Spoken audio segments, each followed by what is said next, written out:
ndetse benshi bazi ko uri imfura yanjye. Kumva ko usinziriye byananiye kubyakira, gusa uruhukira amahoro Kibondo. Nubwo usinziriye ndabizi yuko unyumva.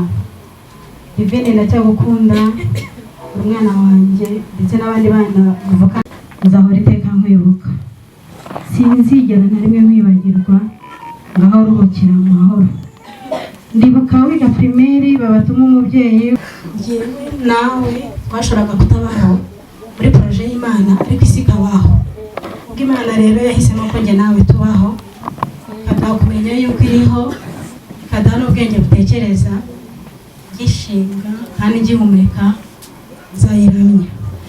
Umwanditsi umwe nkunda cyane twa Dawidi yanditse iby'iherezo rye, maze abyandika muri Zaburi 139 nkunda cyane.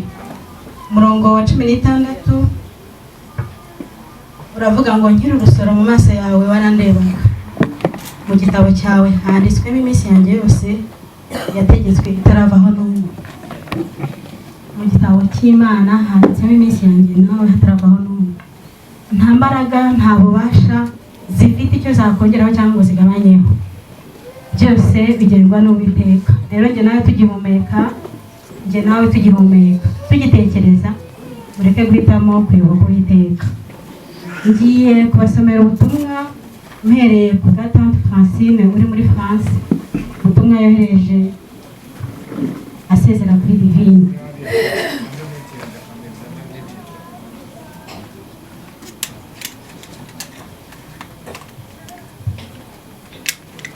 Yanditse ati: Divine mwana wanjye, ndibuka uko wanyitaga, ndetse benshi bazi ko uri imfura yanjye. Kumva ko usinziriye byananiye kubyakira, gusa uruhukira amahoro Kibondo. Nubwo usinziriye ndabizi yuko unyumva. Divine ndacyagukunda, umwana wanjye ndetse n'abandi bana muvuka, nzahora iteka nkwibuka. Sinzigera na rimwe nkwibagirwa, ngaho uruhukira amahoro. Ndibuka wiga primaire babatuma umubyeyi ugasaba mama wangu ariwe tujyana, uko washaka ko tante ari ukwerekeza. Divine wabaye umunyabwenge, watubereye imfura ukiri muto, wacishaga amateka make kandi ukubaha. Ngaho bayi, Imana yakuduhaye, twishimiye iminsi mike twamaranye. Murakoze. Hari n'ubundi butumwa Oncle Claude yohereje, nabwo ndagira ngo butambutse. Yanditse ati: Dear Divine, rwose umutima wanjye agahinda n'intimba bitagira igipimo, kandi urimo akantu nk'ako numvishe muri bya bihe bitatu bitandukanye njya kubwira hepfo. Divine, ntacyo nakongera ku buhamya bwawe naraye numvise, gusa ugiye uri imanzi kandi wabaye intwari n'urugero mu rubyiruko, ukaba ubaye igitekerezo ku bakuru bawe n'abatoya. Ubupfura wabuhwanyije n'ubumanzi by'Imana, ngo nta cyaha tugushinja kandi nta n'iby'isoni nke ntabyo wigeze. Nzi neza ko wisunze wakuviriye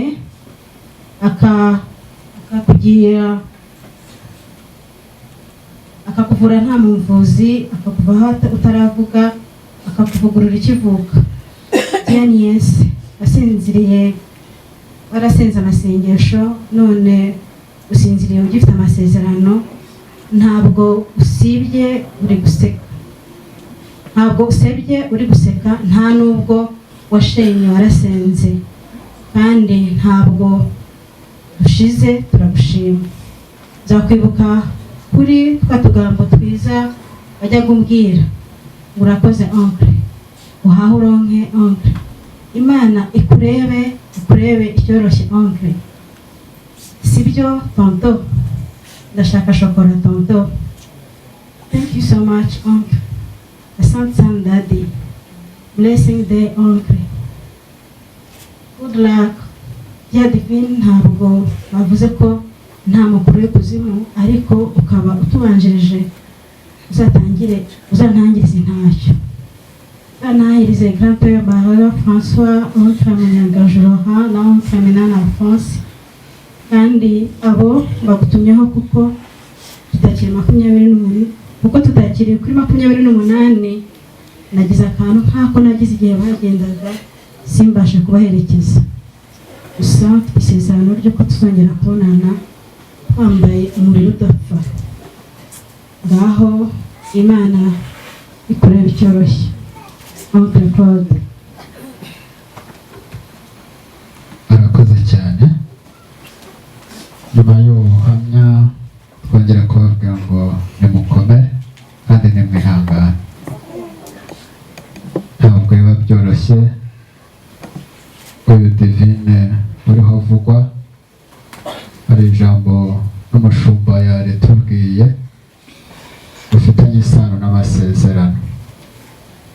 Ibyo natangije, Imana n'umukozi w'umuhanga mu byo ikora ijya yibeshya. Ikibazo ni ukubyakira twe nk'abantu, ariko Imana ikora ibiri mu mwuzuro wayo. Bumwe mu buhamya bavuze nimugoroba harimo iby'Imana yabwiye Divine mu bihe byo gusenga.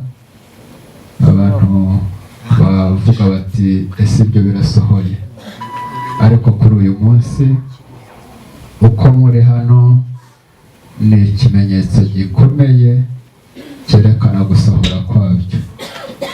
Mu buhamya bwavuzwe hari abavuze ko Imana yari iherutse kubwira Divine ngo mukoreye ubukwe bwihuse, kandi biramumenyekanishije ibikomeye. Mubizi kundusha kugeza uyu munsi, kuva uyu mwana ibi byaba mu ikoranabuhanga ku ma YouTube n'izindi mbuga nkoranyambaga, uburyo ariho kuvugwa bitandukanye n'amateka ayo muntu yari amuziho. Yari akiri umwana, umunyeshuri, nta kazi yari yagakora ngo bari ko kamumenyekanishije, ariko iby'Imana ivuga ibikora ukwayo. Umuntu arakubaza ngo wa mwana harya ni Kicukiro, harya ni hehe? Urumva ko ni ibintu bitangaje.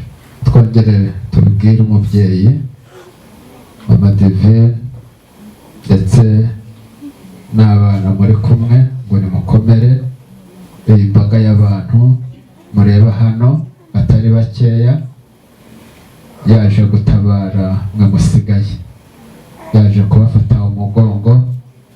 Bari hano nk'ikimenyetso cyo kukubwira ngo komera, ihangane. Ntabwo bari hano ku bwa Divine kuko Divine yagiye, bari hano ku bwanyu mwe muhari ngo babe hafi yanyu, babakomeze, bababwira ijambo ngo nimukomere, nimwihangane, babari hafi. Nk'uko twabibabwiye, gahunda zacu zirakomeje. Ubuhamya twabwumvise, twumvise igihe yavukiye, twumvise amashuri yize, twumvise ko aribwo yari agisoza amasomo ye ya kaminuza. Yashoje kwa 12 ubwo yambaye iriya kanzu mureba yambaye hariya, abari gushobora kuhareba. Cyari igihe cyo kwitegura gukora akazi cyangwa se cyo guhindura ubuzima, ariko Imana yari izi ko kubuhindura ari ibifite mu kuboko kwayo. Mushumba yatubwiye ijambo rikomeye, atubwira ibyo umuntu ajyana nutaha nuva muri uyu mubiri. Ni ukuri ubwinshi bw'imyenda ufite hano ntibuzavugwa, ubwinshi bw'amafaranga ntibuzavugwa, ariko imirimo wakoze ukayikora neza izavugwa, kandi ni ikimenyetso cy'uko ibyo wakoze neza Imana yabihaye agaciro. Mu kwihangana rero tugiye gukomerezaho igikorwa nk'uko twakibabwiye cyo gusezera.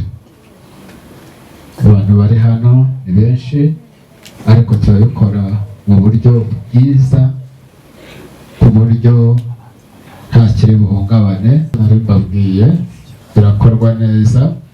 Iyo tujya gusezera mu kanya gatoya, turifuza yuko turi buhere ku bantu bari inyuma bari buze gusezera, uko protokole turi buze kubereka. Ab'inyuma nibo bari buze kubanza, hasigaye banyuramo.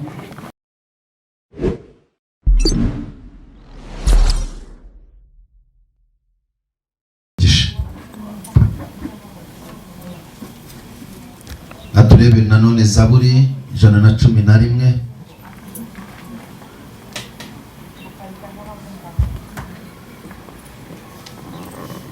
Zaburi 116 duhereye ku murongo wa 5.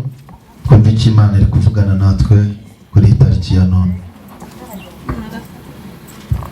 Zaburi 116 duhereye ku murongo wa 15. Urupfu rw'abakunzi be ni urw'igiciro cyinshi mu maso y'Uwiteka. Amen. Amen. Aya magambo ni amagambo Pawulo yandikiye Abikorinto ba mbere 15 duhereye kuri 53, ngo kuko uyu mubiri ubora ukwiriye kuzambikwa utabora, kandi umubiri upfa ukwiriye kuzambikwa udapfa. Bishatse kuvuga iki cyangwa se yaganishaga kuki? Ubundi Imana ijya kurema umuntu yakoze igikorwa kidasanzwe. Yafashe ubutaka irabumba, imaze kubumba ikoramo umuntu, imaze kumukoramo ihita igaruka ikora ikintu kidasanzwe. Ifata umwuka, uyu mwuka duhumeka iraza ihumekera muri wa muntu. Amaze guhumekerwa n'ijuru atangira kwakira ubuzima budapfa. Uyu mubiri twambaye ni umubiri dukoresha mu gihe turi ku isi, ni housing. Urabona telefone, hari ukuntu umuntu agenda akayigura housing igahinduka nshya. Natwe duhora tubabasha muri Kristo Yesu. Imana imaze kubikora, imaze kumuhumekeramo, yamusigiye ubuzima. Rero ubuzima bwaturutse he? Bwaturutse ku Mana. Imana ubwayo ni ubuzima. Uyu mwana w'umukobwa rero yarafite ubuzima buturuka mu ijuru, ariko butuye mu mubiri. Umubiri urwara, uyu mubiri usonza, uyu mubiri ugira intege nke, uyu mubiri upfa uko bibaye. Uyu mubiri rero iyo umaze gupfa usubizwa cyangwa se usubira hahandi waturutse. Ni hehe rero? Ni muri bwa butaka. Niyo mpamvu umuntu wese uko waba uri kose, iyo upfuye turagushingura. Iyo tugushinguye biravuze ngo tugusubije aho waturutse. Nyuma y'aho waturutse rero hari ikindi gikorwa kibaho nanone, cyo umwuka wera usubira kwa nyirawo. Birambwira ngo ikibyarwa n'umubiri ni umubiri, ariko ikibyarwa n'umwuka ni umwuka.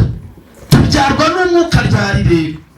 Iyo tumaze kuremwa tuba dufite umwuka, ariko uyu mwuka twongera kubyarwa ubwa kabiri mu gikorwa Yesu yakoze kubemera Yesu nk'umwami n'umukiza.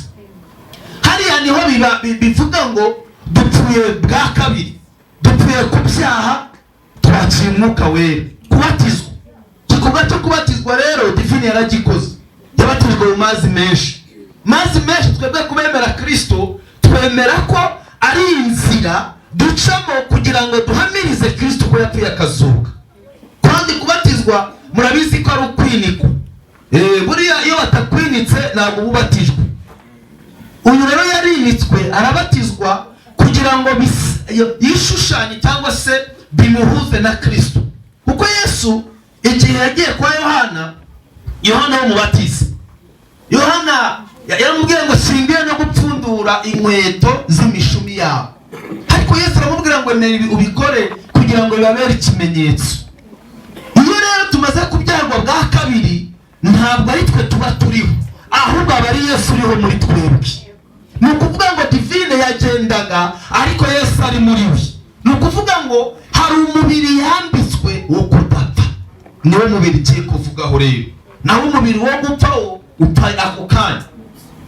Kandi reka mbabwire ikikwereka ko uyu mubiri, muririmbyi umwe yigeze aririmba ngo mubiri naragukundaga ariko uranze urabuze. Ikikubazi umubiri ni feke cyane. Uzi icyumba ndibuka hari umudamu umwe wapishije umugabo kandi yakundanaga n'umugabo, ariko icyumba yaryamagamo n'umugabo, umugabo amaze gupfa yise akimukamo. Ndamubaza se kubera iki? Nagiye ngiye kumusengera ngo iyo ninjiye mwakiriya cyumba mbita mbona papa w'umwana. Ndamubwira ngo oya, biratubwira ngo iyo umuntu amaze gupfa biba birangiye, kuko twebwe twemera ko umuzima ni muzima, uwapfuye yapfuye. Ndamubwira ngo mu bitekerezo byawe aracyarimo, ariko reka dusenge ntabwo uzamwibagirwa, ariko kandi si ngombwa gutinya icyumba wabagamo. Ndagenda turasenga, duhamagara Imana, cya cyumba kiba kizima. Ni ukuvuga iki? Ni ukuvuga ngo ibitekerezo bye byari byaramugumanye. Ntabwo uyu mwana azava mu bitekerezo byacu, tuzamugumana mu bitekerezo. Impamvu urabizi tuzamugumana mu bitekerezo ni uko apfuye nk'umukiranutsi. Yesu ashimwe cyane.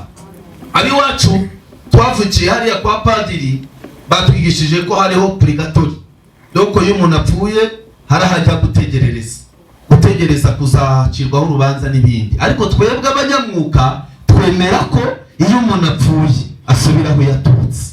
Impamvu twemera gutyo ni uko Yesu yatubwiye ngo ngiye kubategurira aho nzaba niho namwe muzaba. Hari inzu ya divine yari yuzuye, isi yanjye nawe iruzuye ra.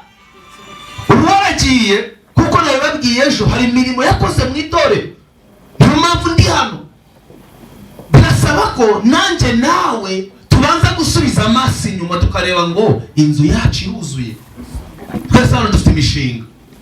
Hano hari ufite ibibanza bitatu. Hano hari umuntu ufite inzu y'ibyumba bitandatu.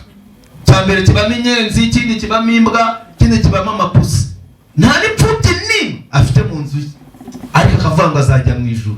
Simbizi ntabwo ari ryo ritanga, ariko biravuga ngo ahigwa abapfu bapfira mu mwami ngo baruhuke imirimo yabo izagenda ibaherekeje. Turi hano kuko yari imirimo yakoze. N'ubwa mbere ngiye nambaye iyi kanzu, ubundi ngiye gushingura, ubundi nayambaye kubera iki? Kubwo kumuhesha agaciro. Iyi ni umwambaro w'abatambyi. Ubundi ibisinja byambara rimwe na rimwe cyane ari ngombwa, ariko kubera ko ari ngombwa kwa divine nambaye umwambaro w'abatambyi. Reka mbabwire inshuti yanjye, niba batubwira ngo twiganye adushyiramo kuraje, twabanye adushyiramo kuraje, natwe mu rusengero dushyiragamo kuraje. Jabundi yigeze ambwira ngo rega pastor ngo ntugacike intege ngo ngiye nzajya gufasha. Samuga tese waje ngushyira muri komite ngo yango ngenza umujyanama wawe wo mwibanga. Urumva naho byo mujyanama wo mwibanga se? Umva ko kano yambwiye ngo umujyanama wo mwibanga. Uba aruturu ntavugira hano. Cyakora nzavuga igihe tuzaba turiyo. Uwacu araribye ngo niba Imana izaturirimbira base ntabwo abizi, ngo icyazi nuko Imana izaturirimbira. Nanjye uwo munsi nzaba ndiyo, nzabwira divine tiryabanga ryawe wansigiye nararikomezanyije. Ari mu bantu bambwira ngo ntukacike intege gukora umurimo nubwo abakristo bakugora, ariko uzakomeze kuko waguhamagaye arenza abakristo. Imana ishimwe cyane. Ndavuga iki? Uyu we yagiye, ariko ndigisha mwere. Ubu hano hari umuntu uzapfa tuvuga ati dukiza umurozi, dukiza umwirasi, n'ubundi se nshuti zanjye bene data, imyaka tumaze turayizi, ariko iyo dusigaje ntabwo tuyizi. Muri iyo dusigaje niho harimo gukora ibyo mwami ashaka. Yesu ashimwe cyane. Ejo bundi ntabwo ari muri uku kwezi, ni nko mu kwezi kwa gatatu, nuko akenshi mvuga ngo ejo bundi nagiye gusura umuntu yaramaze igihe adasinzira, yararwaye ikintu cyo kuryama ariko ntagire ibitotsi. Ngezeyo nsanga afite inzu ya etaje, 3 na saro hasi, 3 na saro hejuru, nziza cyane n'amanegisi. noneho mbageze ndamubaza ngo abana babaye mu Burayi, umukozi arahari, turasenga zamuye isengesho, Mana arambwira ngo ntabwo iryumvise. Ntabwo ryumvise ati kubera ikizi? Irambwira ngo nubwo ubona ari hano ariko ngiye simpari, nubwo wahageze. Ntabwo Mana kuki utari hano?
dusezera bita tugenda. Ndagira ngo rero niba uri bujyane natwe Rusororo, hanze hari imodoka, ibisabwa ibyiza kubyubahiriza. Tugiye gusenga Imana. Abafilipi bice 3:20 biravuze ngo naho twebwe wacu ni mu ijuru, niho dutegereza umukiza azava ari we mwana. Se ko divine agiye ningekaye ko ari urakurikiraho nawe ugakurikiraho, ese twebwe twabona ubuzima nk'ubwo abonye? Tekereza neza uburyo utwaye agakiza utabuhetse ingobyi, umwana yaraheze kera. Tekereza neza uko uhagaze, utaba uri kwishuka buri mu gitabo cy'ubugingo kandi warakivuyemo. Tekereza neza urebe ko uburyo wacishijwe niba ari kugihagaze. Ese uko waje mu rusengero niko kijyayo? Ese uko wakundaga imfubyi niko ukizikunda? Ese uko wafashaga abapfakazi niko kibikora? Ese uko wasuraga abarwayi niko kibikora? Cyangwa waravuze ngo nanjye narakomeretse, nta nzongera gufasha, nta nzongera kugaburira, nabona gaburira ntacyo bamabiye? Oya, korera Imana, bikorera umuntu. Tekereza neza niba uri kubana n'abantu bose amahoro. Niturangiza dusengana Imana. Uyu ni umwanya wo kwitekereza, nanjye nitekereza. Imyaka tumaze nabibabwiye turayizi, ariko dusigaje ntabwo tuyizi.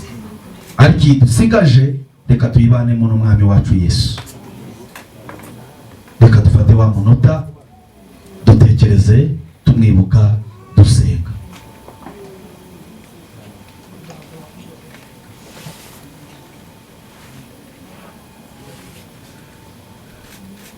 Uririnda ararembye ngo yambonye amaraso anyita umukiranutsi, ntacira urubanza rubi. Ndakwinginze ngo wihuze n'ayo maraso ya Yesu kandi wihuze n'ijuru, kugira ngo nawe umukandida wo kuzabona ijuru. Reka dusenge.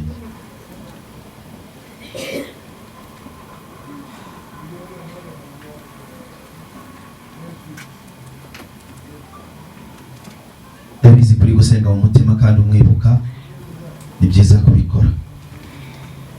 Twibutse ishyaka ryawe Divi, ntabwo twaceceka, ntabwo twabura kutagira icyo tuvuga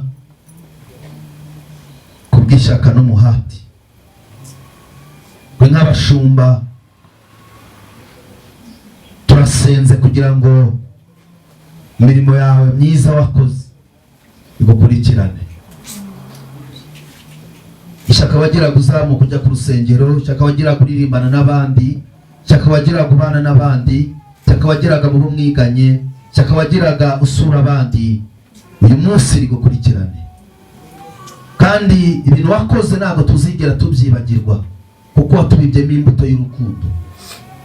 Turasenze kugira ngo iyi nyenyeri yawe izahore imurika. Ubwo umwami wacu Yesu azagaruka tuzongere tukubone. Turaguhisha mu biganza by'amaraso ya Yesu, kuko uri umukiranutsi. Nta murozi uzagushobora, nta n'umupfumu uzagushobora, nta n'umukonikoni uzagushobora. Urarinzwe. Tukurindishije imbaraga z'ijuru, kandi tukurindishije abamarayika bamwe barinda abantu. Reka ijuru rizahorane nawe. Hariya ugiye turizera ko ari heza, kuko tuzagusangayo. Turasengera abasigaye, kuko Yesu yavuze ngo twirire turire n'abana bacu. Reka twebwe dusigaye bari twe duharanira kuzakubona, kuko ibyo wasabwa warabikoze. Wakoze ibyo wasabwa. Ndasenze mu izina ry'umwami wacu Yesu Kristo, reka umubiri wawe tuzongere tukubone umeze neza.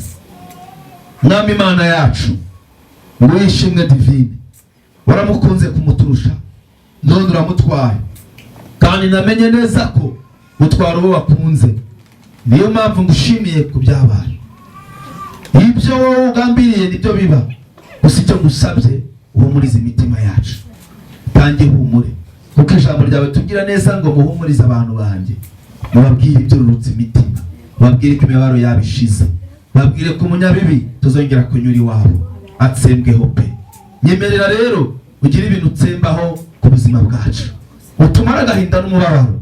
Kandi Mwami Imana, ari abari hano n'abadukurikiranye, reka bazahore bibuka imirimo Divine yakoze, kandi nyagora ku ngoma. Uduhe imbaraga zo kwakira ibi wakoze, kuko ari ngombwa ko tubyakira. Sengeye mama we, mube hafi kurusha uko Divine mubaga hafi. Umwambaro umuntu ajya wambara ukamwegera, ariko igihe kikagerana umuntu ntawumve, ariko umwegere kurusha uko imyambaro imwegereye.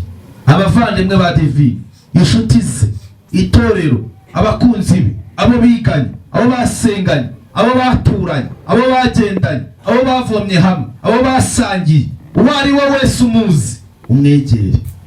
Niwe ujya uhumuriza umuntu, kandi ihumure ryawe riza rimeze neza. Ndasenze umwuka wera w'Imana utange humure abane natwe. Iyi gahunda tukiyitangira kandi tukiyisoza uze kubana natwe, n'ibindi byose bigiye gukurikiza uze kubana natwe. Nirukane umwuka wihahamuka, Imana umwuka wo kuzura umwuka wera n'umunezero. Ndagushimiye uyobora, komeza umufashe, gahunda zose zigiye kuba hano zigumye zikomeze, kandi nawe ugumye ukomeze kubana natwe. Mbisabye myizeye mu izina ry'umucunguzi wacu Yesu Kristo, amen. Reka twicare, umuyobozi wa gahunda dukomeze, turakomeza n'izindi gahunda. Ijambo rya papa we umubyara hari hano, turagira ngo ababiduteguriye ikoranabuhanga niba bisoza z'umuryango reka tumwumve. bavandimwe, inshuti z'umuryango wa Feliciane na Kabatesa Dorokasi, muri uyu mwanya ukomeye cyane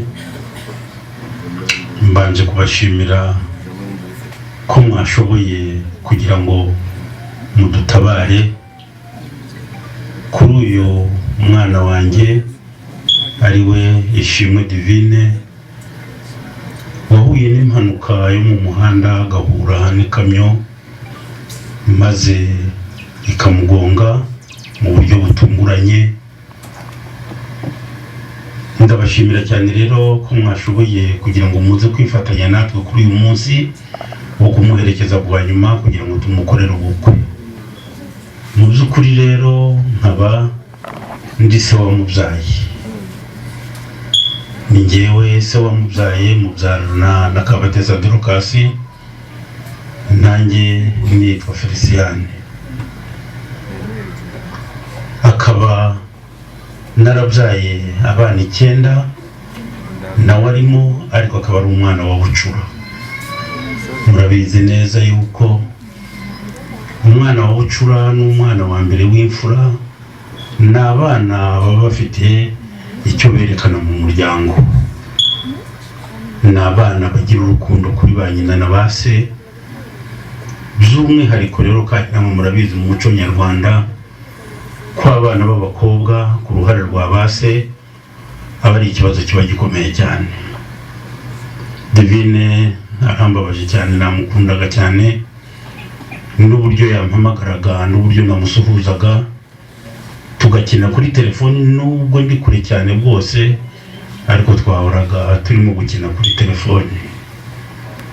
Yambabaje rero kubera ko yapfuye urupfu rutunguranye bikomeye cyane, ni ikibazo gikomeye rero. Divine rero akaba yaravutse 1997 mu kwezi kwa kabiri ku itariki 22. Amashuri abanza akaba yarayize Imburabuturo, amashuri yisumbuye akayiga kuri Apapi. Universite yararangije muri uyu mwaka ushize, akaba yarize ndi kure cyane niyo mpamvu bimwe birimo kugenda bingora. Akaba yararangije universite. Mu by'ukuri rero akaba nta kazi yari yagatangiye gukora. Ndabashimira cyane igikorwa mwakoze, ko mwashoboye kuduhagararira aho tutari. Imana ibongerera umugisha mu byo mukora, Imana ibongerera umugisha abapasiteri nagumye kubikurikirana uko muri kugenda mubigenza. Imana ibongerera umugisha abana biganye bagumye gutanga ubuhamya. Imana ibongerera umugisha ababyeyi n'inshuti n'umuryango. Mu by'ukuri rero nanjye nubwo ndi kure bwose, ariko ndi kure wenda ku isura, ntabwo ndi kure ku mutima, turi kumwe mu bitekerezo, turi kumwe ku mutima, turi kumwe mu byo twifatanije nabyo, turi kumwe kandi n'Imana Data wa twese. Divine rero dukurikije isezerano ry'Imana ntabwo yapfuye, kuko isezerano ry'Imana ritubwira yuko upfuye apfiriye mu mwami ari we uzahabwa ubugingo buhoraho, kandi upfuye apfiriye mu mwami abasinziriye igihe kizagera akicura. Ndamwifuriza rero iruhuko ridashira, kugira ngo natwe dukomeze dusenge, maze Imana nibishaka tuzahurire mu bwami bwo mu ijuru. Mbasaba umugisha rero, nubwo mwageze mu byuma byakozwe n'intoki za mwene muntu, ndasaba Imana Nyagasani kugira ngo ibabere shoferi mu rugendo mwakoze, namwe muyibera abagenzi, maze nimutahuka muvuye ku itabaro muyipfukamire, muyishimire ibyo mwakoze byose ko ariyo yabiyoboresheje ukuboko kwayo, mu izina ry'umwami wacu Yesu Kristo. Murakoze rero, Imana ibahe umugisha. byara nk'uko yabibabwiye. Mbere y'uko dukomeza no kumva abandi buhamya, reka twumvire itangazo. Twasabaga umuntu ufite RAF Karina iparitse mu nzira ko yagenda agatanga inzira. Tugasaba abantu bafite imodoka ziri prive badufashe gutwara abantu ku irimbi. Ikindi, abantu biyandikishije ko bari bugende, imodoka yahageze n'uwishyurwa arahari, basohoke gato, imodoka iparitse hariya haruguru